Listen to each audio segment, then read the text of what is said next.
আজকে ইউনিভার্সিটির চত্বরগুলো হয়ে গেছে ধর্ষণের একটা বিশাল মাধ্যম হয়ে গেছে। ধর্ষণ হয় কোথায়? ভার্সিটিতে। জোরে বলি নাউজুবিল্লাহ।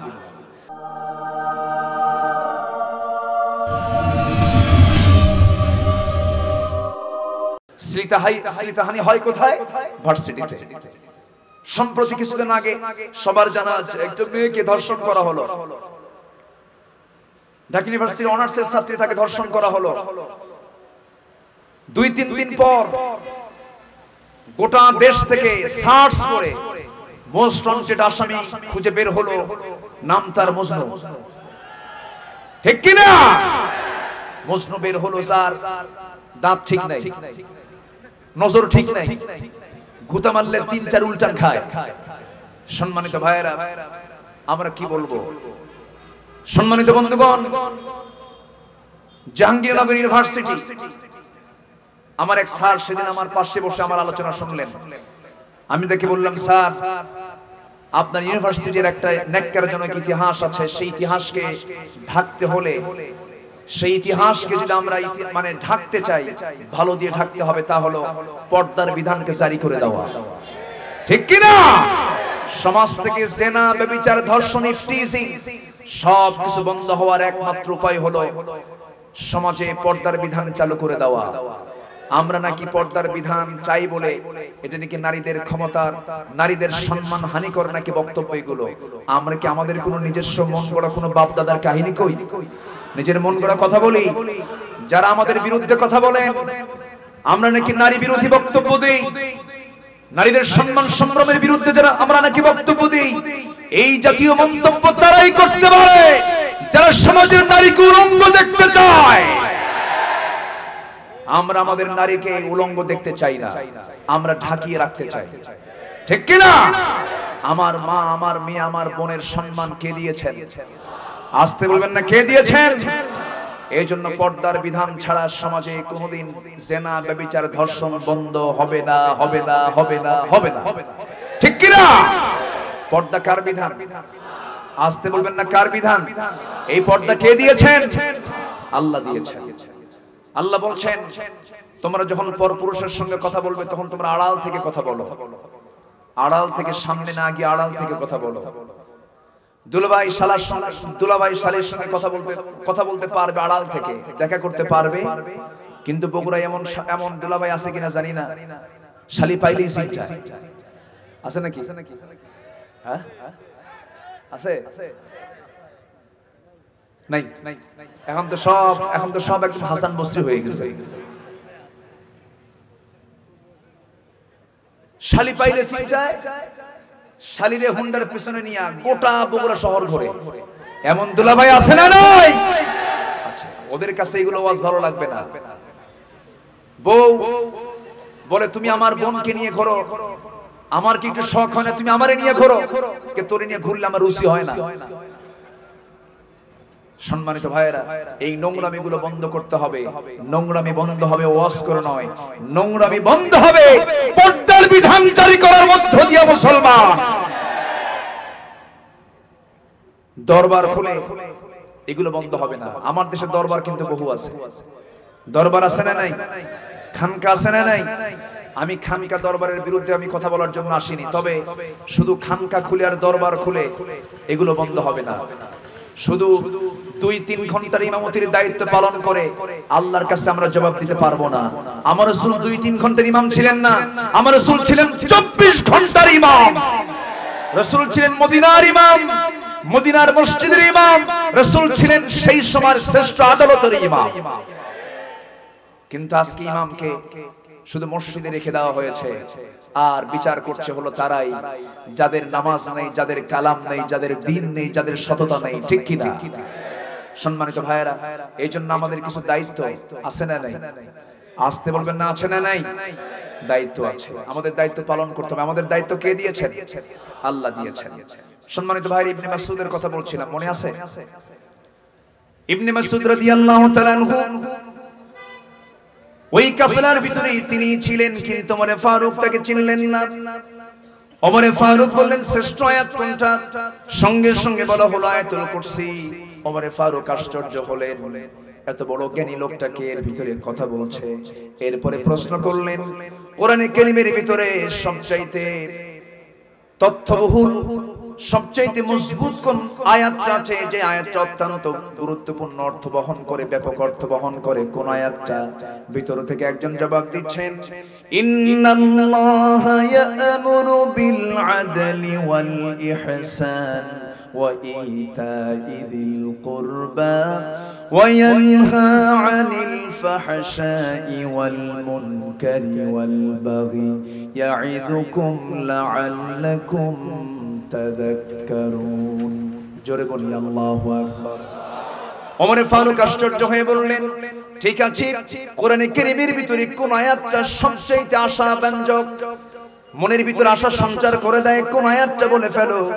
জবাব দিচ্ছে ভিতর থেকে, কাফেলার ভিতর থেকে একজন জবাব দিচ্ছেন, কুল ইয়া ইবাদিয়াল্লাযীনা আসরাফু আলা আনফুসিহিম লা তাকনাতু মির রাহমাতিল্লাহ ইন্নাল্লাহা ইয়াগফিরুয যুনুবা জামিআ। জোরে বলি আল্লাহু আকবার। ও বান্দা, তুমি হতাশ হবে না, সব গুনাহ maaf করে দেব। এবার ওমর ফারুক বললেন, ঠিক আছে, কোরআনে কারীমের কোন আয়াতটা আছে যে আয়াতটা অত্যন্ত ভয়ানক আয়াত, যে আয়াতটা দেখলে পরে খুব ভয় লেগে যায়? ভিতর থেকে আওয়াজ আসতেছে, যারা পারেন ঠোঁট মিলিয়ে মিলে আমার সঙ্গে বলুন, ফামান ইয়া'মাল মিসকালা যাররাতিন খায়রান ইয়ারাহু ওয়া মান ইয়া'মাল মিসকালা যাররাতিন শাররান ইয়ারাহু। যে ব্যক্তি বিন্দু পরিমাণ, যাররা পরিমাণ ভালো কাজ করবে তাও সেদিন সে দেখতে পাবে, বিন্দু পরিমাণ খারাপ কাজ করবে তাও সে সেদিন দেখতে পাবে। কোন আমল বান্দার সামনে থেকে হেরে যাবে না, সব সে দেখতে পাবে। সেই দিন বান্দা আফসোস করবে, বান্দা আফসোস করে বলবে, আরে আজকে এই মুহূর্তে আমি কি জবাব দেব? সেদিন সে আফসোস করে বলবে, ইয়া লাইতানি কুনতু তুরাবা, আমি যদি মাটি হয়ে যেতাম, শেষ হয়ে যেতাম, কোনো বিচার হতো না। কিন্তু মাটি হয়ে যাওয়ার কোনো সুযোগ আছে নাকি? আসতে বলবেন না, আছে নাকি? নাই। এই জন্য আমরা মনটাকে ছোট করব না বড় করব? বলেন বলেন বলেন। মনটাকে ছোট করব না বড় করব? প্রতিশোধ নেব না মাফ করে দেব? প্রতিশোধ নেব না মাফ করে দেব? আজকে সমাজে চলছে ক্ষমার নীতি না প্রতিশোধের নীতি? কিসের নীতি বলেন? প্রতিশোধের নীতি। প্রতিশোধের নীতি ইসলাম অনুমোদন করে না। ওয়াল কাযিমিনাল গায়জ ওয়াল আফিনা আনিন নাস, ক্রোধকে সংবরণ করা, মানুষকে maaf করে দাও, এটা হচ্ছে ঈমানদারদের কাজ। কিন্তু আজকে এতটাই মানুষ প্রতিশোধের নীতিতে এতটাই বদ্ধমূল হয়ে পড়েছে, মানুষ হিংস্র হায়নাকেও হার মানিয়ে দিচ্ছে। সম্মানিত ভাইয়েরা, আজকে মানুষ সিংহকে দেখে যতটুকু না ভয় পায়, বাঘকে দেখে যতটুকু না ভয় পায়, আজকে মানুষকে দেখে তার চেয়ে বেশি ভয় পায়। এরকম হিংস্র হায়নার চেয়ে মারাত্মক কিছু লোক, মানুষ রূপী জানোয়ার সমাজে আছে না নাই? আসতে বলবেন না, আছে না নাই? আছে। কেন? ছোট হৃদয়। কি হৃদয়? ছোট হৃদয়। ইন্নাল ইনসানা খুলিকা হালুআ, মানুষকে সৃষ্টি করা হয়েছে ছোট মন করে, ছোট হৃদয়ের করে। কিন্তু এই ছোট মন তাদের হবে না, তাদেরই বড় মন হবে। কাদের? সেই গুণগুলো, 9টি গুণ আল্লাহ পাক পর্যায়ক্রমে তুলে ধরছেন, একটি একটি করে আজকে শোনাবো। রাজি আছি না? আমি শুধু কিন্তু আপনাদেরকে ওয়াজ শোনাচ্ছি না, আমার এই ওয়াজ শুনতেছে কোটি মানুষ, কোটি মানুষের কাছে আলোচনা যাবে। এজন্য আমাকে সার্বিক দিক লক্ষ্য করে আমাকে কথা বলতে হচ্ছে। এখন আমার ভাইয়েরা, আমার বন্ধুগণ, এই যে নাকটা দিয়েছেন আল্লাহ রাব্বুল আলামিন বান্দাকে কত সুন্দর করে বানিয়েছেন। আগামী কালকে ভালোবাসতে যাবে, গাছের গোড়ায় গোড়ায় বসে থাকবে অনেক এরকম পথহারা কিছু, পথভ্রষ্ট কিছু বান্দা বান্দি আছে না নাই? ওই প্রেমিকার টানে চলে গেল, যে প্রেমিকাকে সুন্দর করে কে বানিয়েছেন? আসতে বলেন, কে বানিয়েছেন? আল্লাহ বানিয়ে দিয়েছেন। কি সুন্দর টানা টানা চক্ষু প্রশংসা করে, শোনো আমার প্রিয়া, তোমার চক্ষু কত সুন্দর টানা টানা, কত সুন্দর তোমার প্রশস্ত কপাল, কত সুন্দর তোমার লম্বা লম্বা নাক, কত সুন্দর চিকন চিকন তোমার ঠোঁট, কত সুন্দর গাঁথানো তোমার দাঁত। এত সুন্দর করে বানিয়েছেন সেই মহিলা না আল্লাহ? কে বানাইছেন? ওই মহিলার প্রশংসা করার আগে প্রশংসা করতে হবে কার? আসতে বলবেন না কান। আল্লাহর প্রশংসা করতে হবে। এই নাকটা তো সুন্দর করে বানিয়েছেন।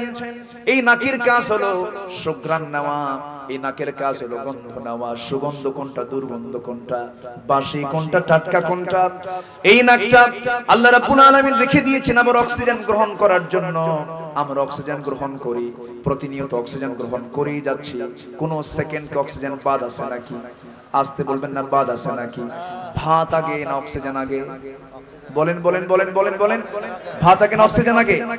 অক্সিজেনটা আগে।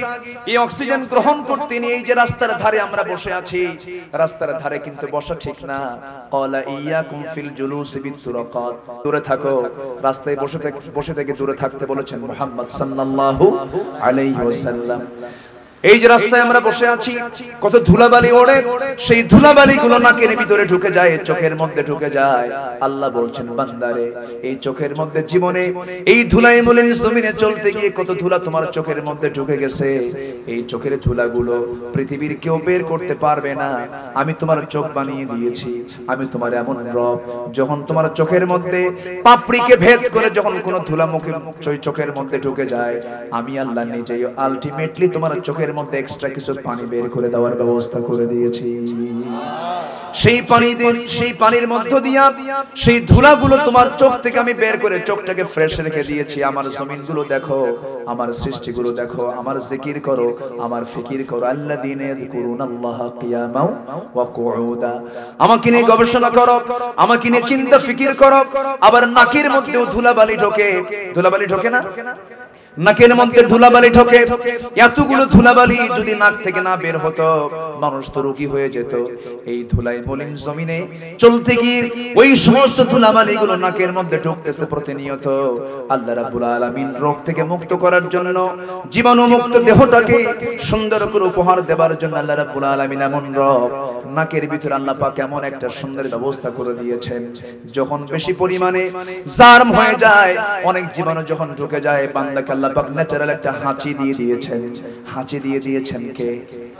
আস্তে কে দিয়েছেন? হাঁচি বোঝেন তো কি? হাঁচি কি? হ্যাঁ এই কি কয়? হাঁচি আপনারা কেউ দিতে পারেন না এখন, এটা তো শুধু অভিনয় করলে। দেখেন হ্যাচ্চো মারছো দিক থেকে আবার আমার ভাইয়েরা, জোর করে কেউ হাঁচি মারতে পারবে না, জোর করে কেউ হাঁচি দিতে পারবে না, ইচ্ছা করে হেঁটে হাঁচি আসে না। সম্মানিত ভাইয়েরা, এই যে হাঁচিটা আমরা দেই, হাঁচিতে কল্যাণ না অকল্যাণ? শরীরের জন্য ক্ষতি না উপকার?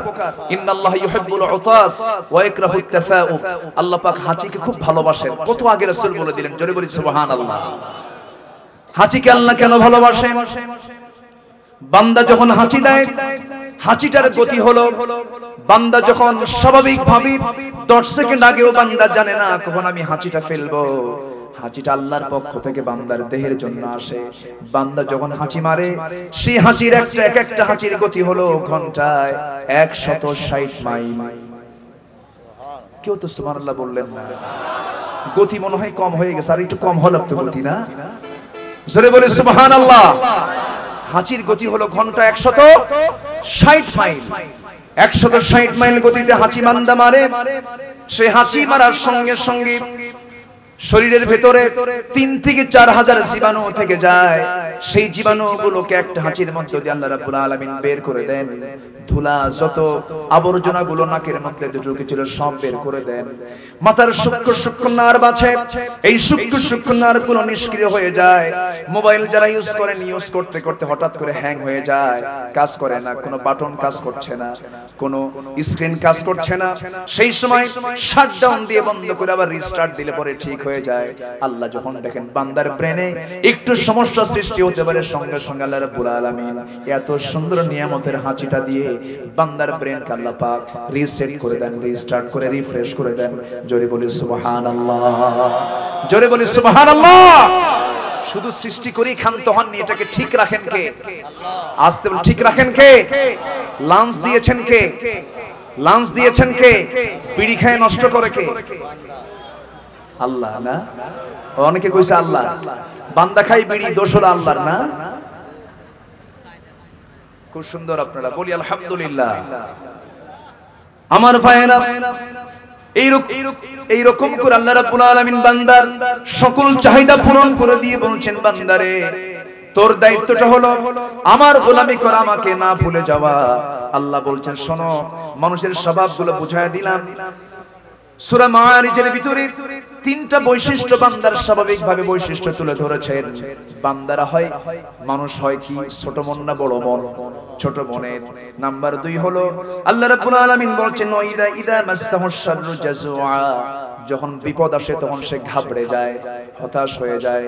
নাম্বার 3 হলো যখন তার সামনে কোনো কল্যাণ আসে, ইদা মাসসাহুল খায়রু মানুআ, যখন তার কাছে কল্যাণ আসে তখন সে সবকিছু ভুলে ফেলে। কল্যাণ যে আছে তার কাছে সে ভুলে যায়, সুখ শান্তি দেখে সব কিছু ভুলে যায়। এই তিনটা বান্দার স্বভাব সাধারণ ভাবে। তবে আল্লাহ বলছেন সবার মধ্যে এই স্বভাবটা থাকে না। কাদের মধ্যে থাকে না? সেই সমস্ত লোক ছাড়া। তার মধ্যে 1 নাম্বার গুণ হলো সেই বান্দার মধ্যে এই জাতীয় অভ্যাস থাকবে না, ইল্লাল মুসাল্লিন, যারা 5 ওয়াক্ত নামাজ বা জামাত আদায় করে। জোরে বলি সুবহানাল্লাহ। সবাই কি নামাজ পড়ি? হ্যাঁ, সবাই কি নামাজ পড়ি? শুক্রবার, বছরে একবার জানাজা নামাজ, এরকম কিছু নাকি? আমরা সবাই কয় ওয়াক্ত নামাজ পড়বো? আসতে বলবেন না, কয় ওয়াক্ত নামাজ? একা না জামাতে? মনোযোগে না অমনোযোগে? বুঝে না না বুঝে? জেনে না না জেনে? তাড়াতাড়ি না আস্তে আস্তে? এবছর হজে গিয়েছিলাম, মসজিদ নববীতে আমি একদিন নামাজ পড়লাম, ফজরের নামাজ। সাথে মা ছিলেন, বাবা ছিলেন এবং সাথে আমার স্ত্রীও ছিলেন। তো ফজরের নামাজ আমি পড়লাম, সাথে আমার সাইফুল ভাইও ছিলেন। একসঙ্গে হজে গিয়েছিলাম। যাই, আমার সাইফুল ভাই খুব প্রিয় মানুষ, আমি ওনার সাথেই যতবার গিয়েছি, আমি শুধু 2009 ছাড়া বাকি কয়েক বছর আমি তার সঙ্গে গিয়েছি। তো একদিন ফজরের নামাজ পড়লাম মদিনায়। ফজরের নামাজ আমার পড়তে সময় লেগেছে, যিনি ইমাম তিনি হচ্ছেন 90 বছরের বুড়া মানুষ। কত বছর? ডক্টর আব্দুর রহমান হুজাইফি। নামাজ তিনি শুরু করলেন, বুড়া মানুষ যখন তেলাওয়াত করে তখন মনে হয় শিশু তেলাওয়াত করতেছে। সুবহানাল্লাহ। সেই তেলাওয়াতে মুগ্ধ হয়ে নামাজ পড়ছি আমরা। হাজার হাজার নয়, লক্ষ লক্ষ মুসল্লি নামাজে দাঁড়ায় গেছে। সেই লক্ষ মুসল্লির ইমামতির নেতৃত্ব যিনি দিচ্ছেন 90 বছরের বুড়া মানুষ। সেই নামাজ তিনি পড়লেন। 2 রাকাত নামাজ পড়তে সময় লেগেছে 29 মিনিট মাত্র। কত মিনিট? 29 মিনিট। চিন্তা করুন, ফজরের 2 রাকাত নামাজ পড়তে এত লম্বা জামাত, সময় না হলো 29 মিনিট। এই 29 মিনিট সময় নিয়ে যদি বাংলাদেশের যে কোনো মসজিদের যে কোনো ইমাম যদি একদিন ফজরের নামাজ পড়ায়, নামাজও শেষ, চাকরিও শেষ। ঠিক কি না? বলবে হুজুর যার নাই কোনো গতি সে করে ইমামতি। আপনি চলে যান, আপনার কোনো গতিমতি নাই। আমাদের তো বহু কাজ আছে। কিন্তু সময় নিয়ে আমরা নামাজ পড়বো না, সময় কম নিয়ে পড়বো? বলেন বলেন বলেন। সবচেয়ে সময় দেব বেশি কাকে? আসতে বলেন, সবচেয়ে সময় দেব কাকে বেশি? আমরা। আমার রাসূল কথা বলতেন কম, নামাজ পড়তেন লম্বা। কথা পরিমাণ ছিল শর্ট, নামাজ ছিল লং। লং টাইম ধরে তিনি নামাজ পড়েছেন। তবে বেশি নামাজ লং করেছেন হলো নফল নামাজ। ومن الليل فتهجد به نافلة لك عسى أن يبعثك ربك مقاما محمودا। আমার রাসূল যখন নামাজে দাঁড়াতেন, আয়েশা সিদ্দিকা মাঝে মাঝে বলতেন, রাসূল এত লম্বা সিজদা দিতেন যে আমি ভাবতাম রাসূল বুঝি সিজদার মধ্যে ইন্তেকাল করেছেন। আমার নবীজি সিজদার ভিতরে ইল্লাল মুসাল্লিন, ওই সমস্ত লোক ছোট মনের হয় না, ওই সমস্ত লোক ঘাবড়ে যায় না, ওই সমস্ত লোকগুলো অস্বীকার করে না কল্যাণ পাওয়ার পরে আল্লাহর শুকর আদায় করে। যে সমস্ত লোকগুলো নামাজ পড়ে, কোন নামাজ পড়ে? যেমন করে আমার নবীজি নামাজ পড়েছেন। আমার নবীকে নামাজের জন্য অর্ডার দিয়েছেন কে? ইয়া আইয়ুহাল মুসাম্মিলু কুমিল লাইলা ইল্লা কালিলা নিসফাহু আও ইনকুস মিনহু কালিলা أو زد عليه ورتل القرآن ترتيلا। হে রাসূল, আপনি রাতের একটা অংশে দাঁড়িয়ে যান, আপনি তাহাজ্জুদটা পড়েন, আমার নবীজির জীবনে তাহাজ্জুদ কাজা হয় নাই, তবে এক রাত তার তাহাজ্জুদটা কাজা হয়েছিল। খুব আফসোস করেছেন, চোখের পানি ফেলে ফেলে কেঁদেছেন যে বিশ্বনবী তাহাজ্জুদ কাজার জন্য চোখের পানি ফেলে কাঁদেন, আর সেই বিশ্বনবীর উম্মতরা নামাজ না পড়লেও বলে হুজুর ঈমান আমার ঠিক আছে। এগুলো কেমন উম্মত? এই উম্মতের জন্য আমার নবীজি সুপারিশ করতেই পারেন না, সুপারিশ তিনি করবেন না। এই জন্য আমরা আজকে সিদ্ধান্ত নেব, আজকে থেকে আমরা জীবনে কেউ এক ওয়াক্ত নামাজ ছেড়ে দেব না। সবাইকে রাজি আছেন? আমার নবীজির জীবনে কি এক ওয়াক্ত নামাজ কাজা ছিল নাকি? নামাজ কখনো এক ওয়াক্ত কাজা হয় নাই। যুদ্ধের ময়দানে যুদ্ধ লেগে গেছে, নবীজি নামাজের খবরটা আগে নিয়েছেন। একটা যুদ্ধে আমার নবীজি অংশগ্রহণ করতে পারেন নাই, বদরে গিয়েছেন, উহুদে গিয়েছেন, কিন্তু একটা যুদ্ধে মদিনার ইহুদিদের, মদিনার মুনাফিকদের ষড়যন্ত্রের কারণে তিনি সেই যুদ্ধে অংশগ্রহণ করতে পারেন নাই। সেই যুদ্ধ হলো মুতার যুদ্ধ। কিসের যুদ্ধ? মুতার যুদ্ধ। রোমানদের বিরুদ্ধে, তৎকালীন দুনিয়ার সবচেয়ে বড় পরাশক্তি রোমানদের বিরুদ্ধে যুদ্ধ শুরু হয়ে যাবে। সৈন্য নিয়ে 1 লক্ষ সৈন্য নিয়ে তারা যুদ্ধের প্রান্তরে দাঁড়ায় গেছে। আমার নবীজি শুনতে পেলেন, নবীজি হঠাৎ করে জরুরি সভা ডাক দিলেন। আমার নবীজির সকল রাজনৈতিক কাজের সকল কেন্দ্রবিন্দু ছিল মসজিদ। কোথায় ছিল? মসজিদ ছিল। মসজিদের সামনে যে মেহরাবটা আমরা দেখি, মেহরাব মানে হলো অস্ত্রাগার, অস্ত্র রাখার জায়গা ছিল মসজিদের সামনে। সাহাবা কেরাম যুদ্ধ শেষ করে মসজিদের সামনে অস্ত্রগুলো রেখে দিতেন। আমার নবীজি সাহাবা কেরাম কিনে মসজিদে দাঁড় করে বললেন, সাহাবীরা, ইমার্জেন্সি নিউজ, যুদ্ধের ডাক এসেছে, দেরি করা যাবে না। কারা কারা যুদ্ধে যাবে? লাব্বাইকা ইয়া রাসূলুল্লাহ। কোনো চিন্তা নেই তাদের, কোনো পরিবার নিয়ে তাদের কোনো হেডেক নেই, কারণ তাদের মনটা বড় হয়ে গেছে, তাদের হৃদয়টা বড় হয়ে গেছে। তারা কল্যাণ পেয়ে আল্লাহর শুকর আদায় করেছে। বিপদ এসেছে, ঘাবড়ে তারা যান নাই কখনো। এবার কি হলো? রাসূল বললেন, শোনো, এমন যুদ্ধের ডাক তোমাদেরকে দিচ্ছি যে যুদ্ধে আমি যেতে পারবো না, কিন্তু তোমাদেরকে যুদ্ধে যেতে হবে। হুজুর, আমরা তাও প্রস্তুত আছি, আমরা যুদ্ধে যাব। 3000 সৈন্য রাসূল জড়ো করে সামনে হাজির করায় দিলেন। 3000 সৈন্য জড়ো করে একে একে সেনাপতিদেরকে ডাক দিচ্ছেন। আস্তে করে প্রথমেই তিনি আদরের দুলাল পালক পুত্র, যাকে দেখে রাসূল অস্থির হয়ে যেতেন, যাকে না দেখলে তিনি অস্থির হয়ে যেতেন, যায়েদ বিন হারিস একদিন খুঁজে পাওয়া যাচ্ছিল না। আমার নবীজি খালি গায়ে কখনো বের হন নাই, কখনো উন্মুক্ত শরীর নিয়ে কখনো রাসূল কখনো বের হন নাই, কিন্তু একদিন শুনতে পেলেন যায়েদ বিন হারিস নাই। আমার নবীজি আয়েশা সিদ্দিকে বর্ণিত হাদিস, তিনি বলেন একদিন যায়েদকে পাওয়া যাচ্ছিল না, যে যায়েদের নাম কোরআন শরীফ আল্লাহ পাক উল্লেখ করেছেন। আমার আগের বক্তব্য আব্দুল সালাম ভাই বলে গেছেন। সেই যায়েদকে না পায়ে আমার নবীজি ঘর থেকে বের হয়ে পড়লেন। সেই দিন জীবনে একদিন আমার রাসূল সেই দিন কাপড়টা না পরে বের হয়েছেন। তিনি কখনো বুকটা বের করে বের হতেন না, কাপড় না গায়ে দিয়ে দৌড় মেরে বাইরে বের হয়ে বলছেন, আমার যায়েদটা কই, আমার যায়েদ কই গেল? সেই যায়েদকে আস্তে করে ডাক দিয়ে বলছেন, যায়েদ, মুতার যুদ্ধের তুমি হলে 1 নম্বর সেনাপতি। জোরে বলে সুবহানাল্লাহ। যায়েদ দাঁড়ায় গেলেন, লাব্বাইকা ইয়া রাসূলুল্লাহ। এরপরে বললেন, জাফর, তুমি হলে মুতার যুদ্ধের 2 নম্বর সেনাপতি, আমার চাচাতো ভাই, তুমি 2 নম্বর সেনাপতি। লাব্বাইকা ইয়া রাসূলুল্লাহ। আব্দুল্লাহ বিন রাওহা, তুমি হলে 3 নম্বর সেনাপতি। তিনিও মুস্কি হাসি মেরে দাঁড়ায় গেলেন। আমার রাসূল 3 জনকে দাঁড় করায় দিয়া এবার বলছেন, যায়েদ, তুমি যদি শহীদ হও, জাফর সেনাপতির দায়িত্ব গ্রহণ করবে। জাফর, তুমিও যদি শহীদ হয়ে যাও, আব্দুল্লাহ বিন রাওহা সেনাপতির দায়িত্ব গ্রহণ করবে। আব্দুল্লাহ যদি শহীদ হয়ে যায়, তোমাদের মধ্যে একজনকে তোমরা সেনাপতি বানায়া নিবা। রাসূলের দিয়ে ইঙ্গিত বুঝায় দিলেন। নবীজির চোখের পানি দেখে সবাই নিশ্চিত হয়ে গেল, এই 3টার কেউ বাঁচবে না, 3 জনই শাহাদাত বরণ করবে। মুনাফিকরা আরো কম বোঝে না, বেশি বোঝে? বলেন বলেন বলেন। মুনাফিকদের বুদ্ধি কিন্তু ইমানদারের চাইতে আরো অ্যাডভান্স। ওই অ্যাডভান্সের জন্য জাহান্নামে যাবে। কোথায় যাবে? জাহান্নামে চলে যাবে। মুনাফিকরা 3 জনকে পাকড়াও করে বলে, যায়েদ যুদ্ধে যাইও না, জাফর যুদ্ধে যেও না, আব্দুল্লাহ যুদ্ধে যেও না, কারণ নবীর মুখ থেকে বের হয়েছে 3 জন যদি শহীদ হয়ে যায়, তোমরা সেনাপতি বানায় নিবা, মানে তোমরা মরে যাবা, তোমাদের বউগুলো বিধবা হয়ে যাবে, সন্তানগুলো এতিম হয়ে যাবে। এই কথা শোনা মাত্র যায়েদ বিন হারিস, জাফর বিন আবু তালিব, আব্দুল্লাহ বিন রাওহা বলছেন, মুনাফিকের বাচ্চারা, তোরা যতই প্ররোচনা করিস না কেন, আমরা 3 জন আমরা চোখের সামনে নাকের ভিতরে জান্নাতের গন্ধ দেখতেছি, উপলব্ধি করতেছি। জোরে বলি সুবহানাল্লাহ। এই 3 জন নবীর সামনে দাঁড়ানো, নবীজির কলিজার টুকরা আদরের দুলাল রাসূল যাকে খুব পছন্দ করতেন, খুব মহব্বত করতেন, তার ছেলেটাকেও খুব আদর করতেন, মহব্বত করতেন। যায়েদকে আস্তে করে ডাক দিয়ে বলছেন, যায়েদ রে, যাও পরিবারের কাছ থেকে বিদায় নিয়ে আসো। যায়েদ বলছেন, ইয়া রাসূলুল্লাহ, কোথায় যাব? আপনি আমারে বিদায় দিয়ে দেন, আমি যুদ্ধে যাওয়ার জন্য প্রস্তুতি নিচ্ছি। রাসূল তাকে বিদায় দিয়ে দিলেন। এরপরে জাফরকে বলছেন, জাফর, তুমি প্রথম হিজরত করেছো, আবু সিনিয়ে তুমি গেছো, নাজ্জাশীকে কালিমার দাওয়াত দিয়েছো, অনেক সময় সেখানে চলে গেছে, কয়েকদিন আগেই মদিনায় ফেরত এসেছো। ওরে জাফর, তুমি তো সময় পাও না পরিবারকে সময় দেওয়ার জন্য, পরিবারের কাছে বিদায় নিয়ে আসো। জাফর বলছেন, হুজুর, পরিবারের কাছে গেলে তো সময় লাগবে না, তোমাকে যেতেই হবে। জাফর চললেন বাড়ির দিকে, দরজায় স্বাভাবিকভাবে আস্তে করে ডাক দিলেন, দরজা খুলে গেল। দরজা খোলা মাত্র সালাম দিয়ে ঢুকলেন, আস্তে করে বসলেন সামনে। দুইটা ছেলে দুইটা উরুতে রাখলেন, সুন্দর করে চুম্বন করলেন, আদর করলেন, স্নেহ দিলেন, স্নেহের পরশ দিলেন।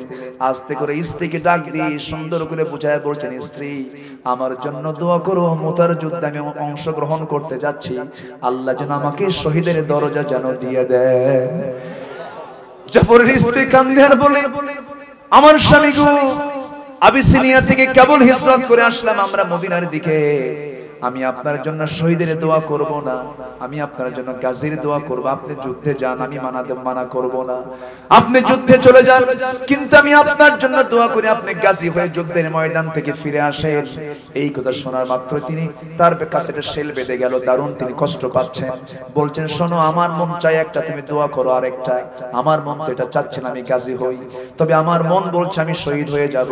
একটু রাগ করলেন, খেপে গেলেন, বাক বিতণ্ডা হলো হালকা করে, চট করে তার বাম হাতটা চেপে ধরে তরবারি বের করে তরবারির উল্টা দিক দিয়ে হাতে আঘাত করলেন। মৃদু আঘাত করা মাত্রই বললেন, স্ত্রী, তোমাকে যে তরবারি আঘাত করলাম, হাত কাটছে নাকি? না, কেন কাটলো না? উল্টা করে মেরেছে। তুমি আজকে যত দোয়া করবে সেই দোয়াটা উল্টা হয়ে যাবে। আমি নিশ্চিত আমি শহীদ হয়ে যাব, আমি বাঁচবো না রে আমার স্ত্রী। আমাকে আজকে একদিনের জন্য না, দুদিনের জন্য নয়, চিরদিনের জন্য বিদায় দিয়ে দাও, তবে আমি তোমাকে ওয়াদা করছি, আমার মন বলছে তোমার সঙ্গে আমার সাক্ষাৎ হবে জান্নাতের সিঁড়িতে। এই কথা বলে জাফর বিদায় নিলেন, ঘর থেকে বের হলেন, সামনের দিকে রওনা দিচ্ছেন, দৌড়ে দৌড়ে যাচ্ছিলেন। পেছন থেকে বাচ্চা দুইটা ছটফট করে আব্বা আব্বা বলে চিৎকার করে ডাকে। কিতাবের মধ্যে আসছে, একটা বারের জন্য জাফর পিছনের দিকে ফিরে তাকান নাই। ইল্লাল মুসাল্লিন, যারা মুসল্লি হবে তাদের বৈশিষ্ট্য এমন হবে।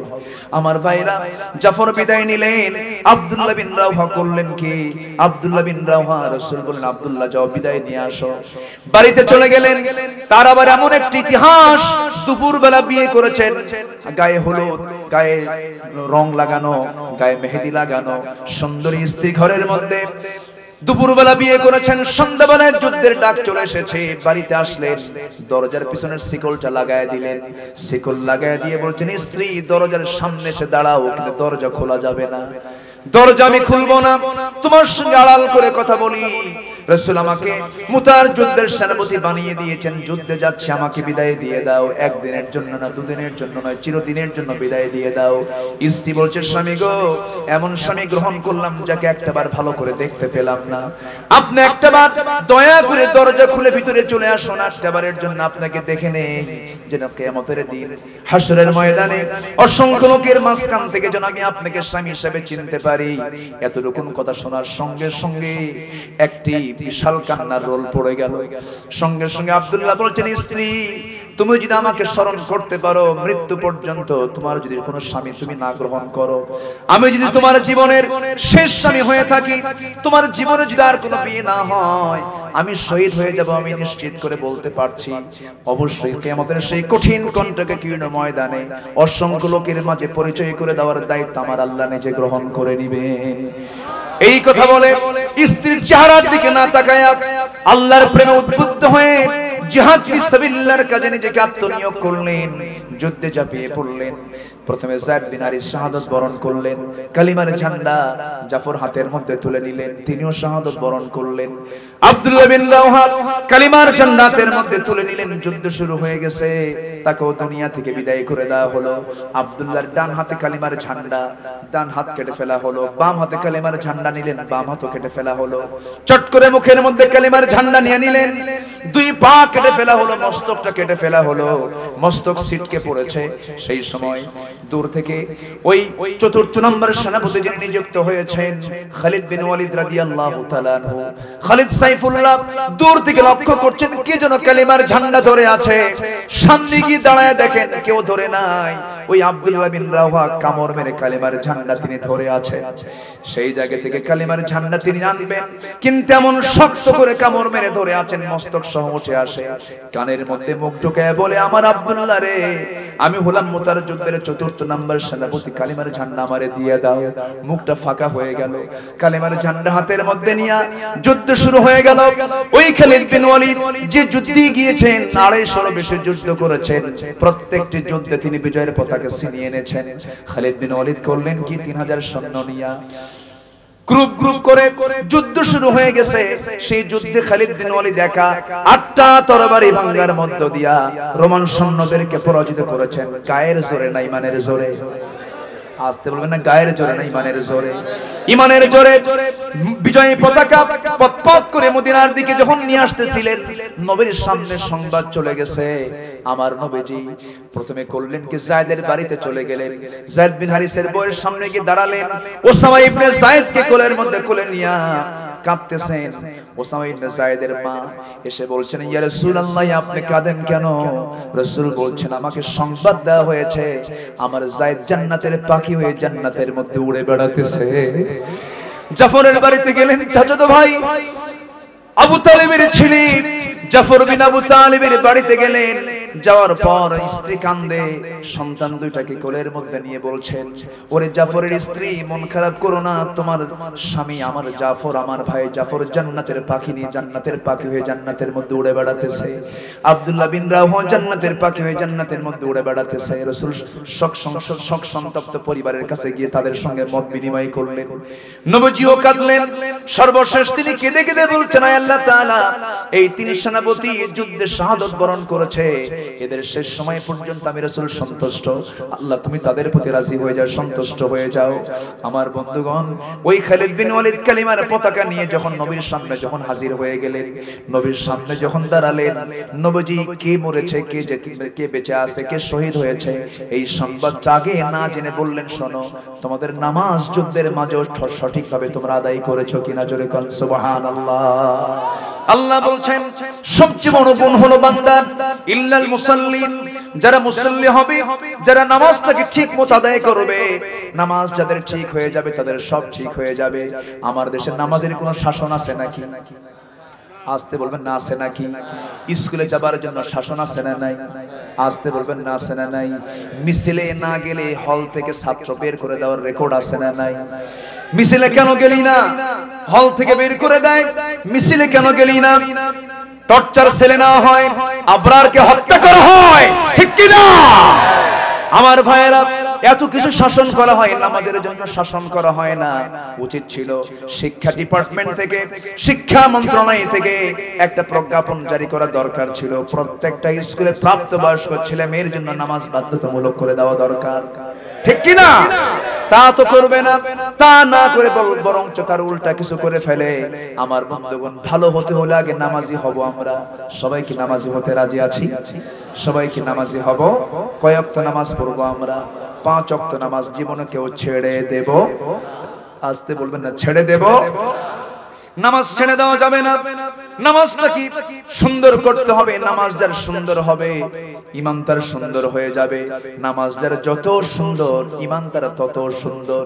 এইজন্য নামাজ সবচেয়ে সুন্দর করে পড়েছেন মুহাম্মদুর রাসূলুল্লাহ সাল্লাল্লাহু আলাইহি সাল্লাম, সাল্লু কামা রাআইতুমুনি মুসাল্লি।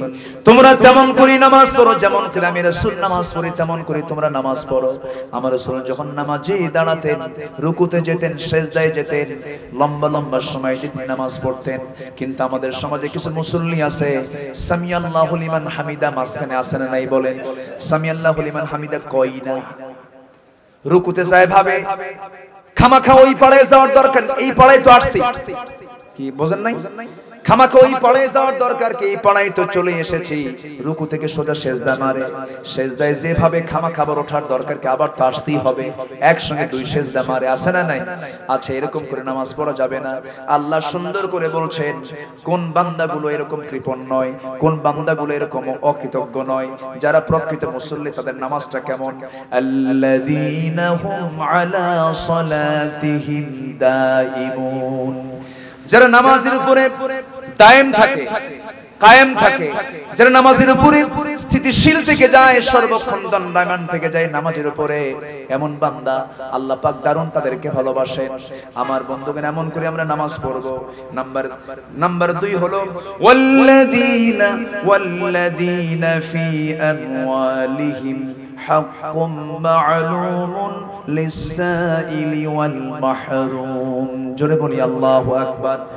যারা তাদের সম্পদ থেকে কিছু অংশ বঞ্চিতদের জন্য যারা খরচ করবে, আল্লাহ তাদেরকে ভালোবাসবেন। ওয়াল্লাযীনা ইউসাদ্দিকুনা বিয়াউমিদ্দিন, যারা বিচার দিবসকে যারা বিশ্বাস করবে। বিচার দিবস আছে না নাই? আসতে বলবেন না, আছে না নাই? আমরা ভালো হব বিচারের দিনের কথা স্মরণ করলে, ঠিক কিনা? বিচার জান্নাত করবেন, সেই বিচার দিবসকে যারা স্মরণ করবে আল্লাহ রাব্বুল আলামিন তাকে জান্নাত দিয়ে দিবেন। ওয়াল্লাযীনা হুম মিন আযাবি রাব্বিহিম মুশফিকুন, এবং যারা আল্লাহর জাহান্নামের ভয়টা যারা ভালোমতো করবে, আল্লাহ তাদেরকে জাহান্নাম থেকে বাঁচাবেন। ইন্না আযাবা রাব্বিহিম গায়রা মা'মুন, আল্লাহর যে আযাব এটাকে নিরাপদ নাকি? নিরাপদ। আল্লাহর আযাব কখনো নিরাপদ নয়, চিন্তা মুক্ত নয়, বরং দারুণ পেরেশানের বিষয় এটা। জাহান্নাম থেকে বাঁচার জন্য নামাজ কয় ওয়াক্ত দরকার? আসতে বলবেন না, কয় ওয়াক্ত দরকার? সবাই কি নামাজ পড়তে রাজি আছি? একটু হাত তুলে দেখেন তো দেখি, চিৎকার মেরে বলি ইয়া আল্লাহ, আরো জোরে বলি ইয়া আল্লাহ, ইয়া রহমান।